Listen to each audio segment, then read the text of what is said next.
Hello YouTube, it's Uncle No Identity, and in today's video we're going to take a look at this box here. And we're going to take a look at this box because we got a figure I want to show you that's got something to do with this box. So first, before I unbox this thing, we're going to take a little look at what we got here. This is the Tamiya Military Miniatures German Infantry Weapon Set. No figures included, it's just weapons.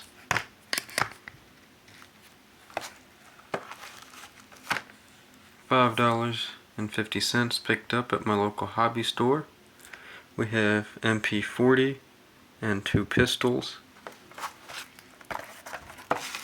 Another MP40, MG42, and the Mauser Kar98 with sniper rifle scope. You already saw that. Here's some African color schemes. Just paint them tan. Could be Kursk too, I guess. Y'all saw that side already. And this one.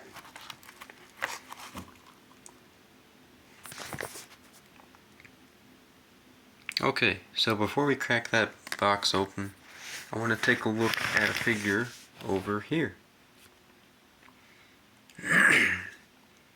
This is a figure I painted the other day. Yesterday, I believe. Yeah, yesterday, in fact.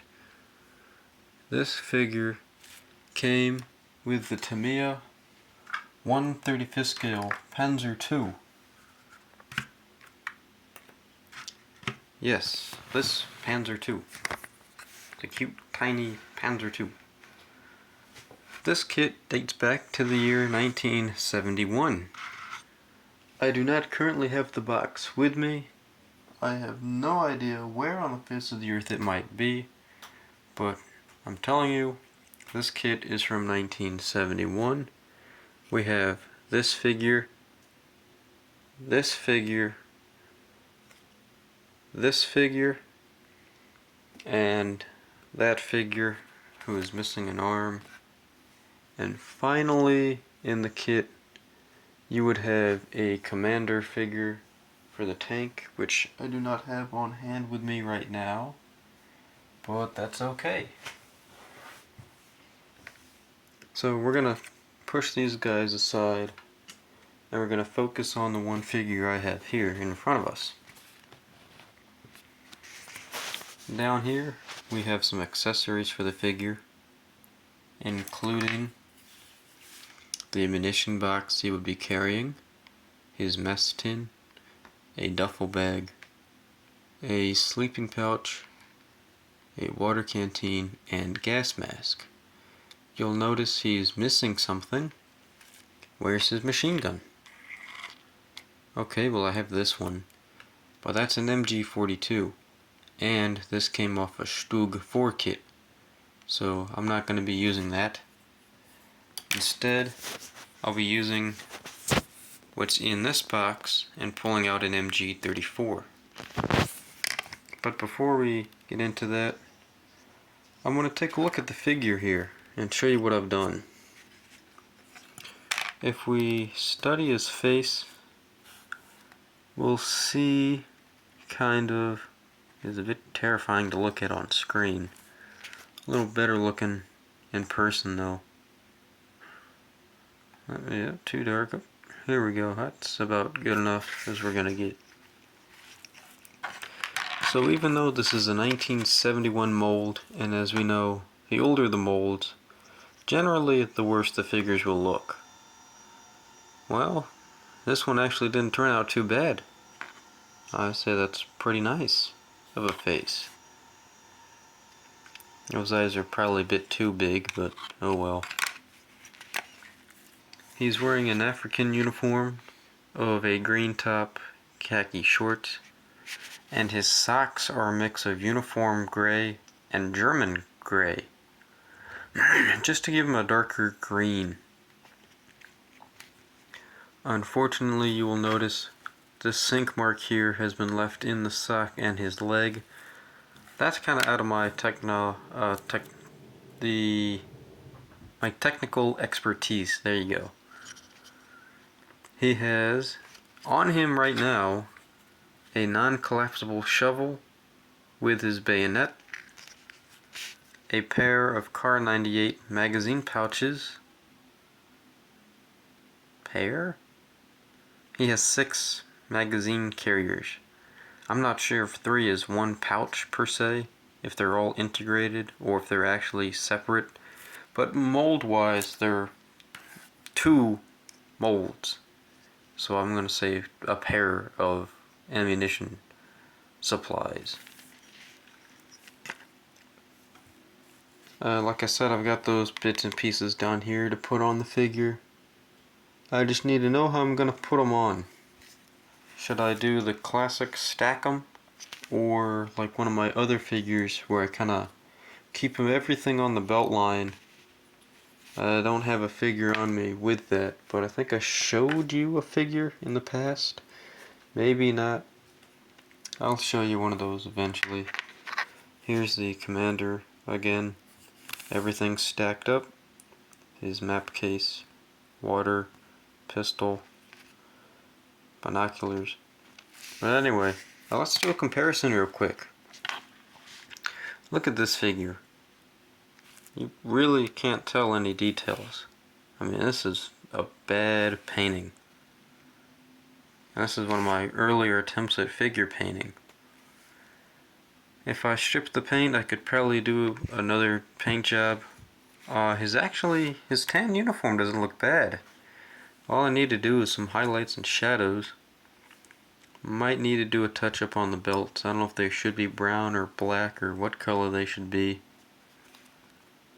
But honestly, he's got some nice definition. He's got some muscles there. For a 1970s mold, that's pretty good. So back to this figure. Sorry for jumping around. Jump up and get down. Alright, so we're going to take a look at the paints here that I've used. Base coat, Africa Brown. Kind of matches my skin tone, so I've decided to use that. And hey, it's Deutsches Afrika Korps. Why not use African Brown? NATO Brown I use to darken the paint. This Mission Models Gelb Brown, RL 8020, is used to highlight. And this one has a little mixing bead in there, if you could hear that. Tack tack tack noise. Decided Cavalry Brown, just using a tiny touch, just one drop of Cavalry Brown on your mixing palette is all you need to sort of pinken the hues. As we see, like, take a look at his leg. It's kind of pinked. I believe the skin tone should be a little pink, is sort of how they should naturally be. So that's what I've gone with. Just a touch of the Cavalry Brown. Here is my piece of wax paper I used to mix the paints. This yellow up here is for his khakis. I couldn't find my khaki paint, and this is kind of running low anyway. But since I couldn't find this at the time, I believe I used, let's see, this yellow paint. I don't know what the brand is. And it looks like we've mixed it with the African Brown. African Brown and yellow. But like I said, if you can find khaki, I'd much prefer you use the khaki. And then you can use browns and yellows to highlight and shadow that. So what I have here on his pants, actually, he first has the tan and yellow mixture. But today, when I found the khaki, I just kind of threw a khaki wash over them, so you can really see the khaki color standing out now.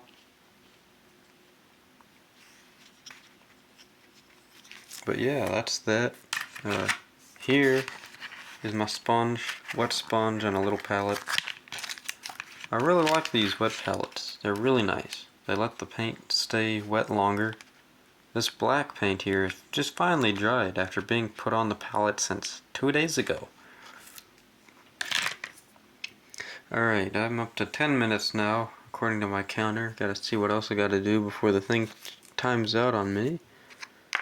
That's about it. Yeah, I'll open the weapons box in another video. But just a sneak peek, we're gonna be taking a look at this little box of guns here, so we can help Hans find him an MG34, yes. Well, hope you all like the video. Hopefully he's not too terrifying to look at. Those eyes are kind of creepy, aren't they? Well, that's about it. Maybe I could do a highlighting or two on his green uniform. Do a toothpick right there on his eagle. Yeah, that's about it in this video. Just some touch-up work is all. I just wanted to display my 135th scale Africa Corps figure to you guys. Just to show you that if I can paint figures, so can you. Like that, it's like that TV series. If Yan can cook, so can you. Well, alright guys, hope you all enjoyed this video. I've said that, what, 2 or 3 times now? I'm starting to sound annoying, I know. But that's that. Oh, well, one more thing. Turquoise. This Vallejo turquoise is the color I used to paint his blue eyes. Okay. Now I'm pretty sure we're ready to go. So, with that being said, I'm Uncle No Identity. Hope you enjoyed the video for probably the 3rd or 4th time I've said that. Or is that the first time I said that? I don't know. Hope you all enjoyed the video. Give it a thumbs up, leave a comment, subscribe if you haven't subscribed already, and I'll see y'all in the next video. See ya.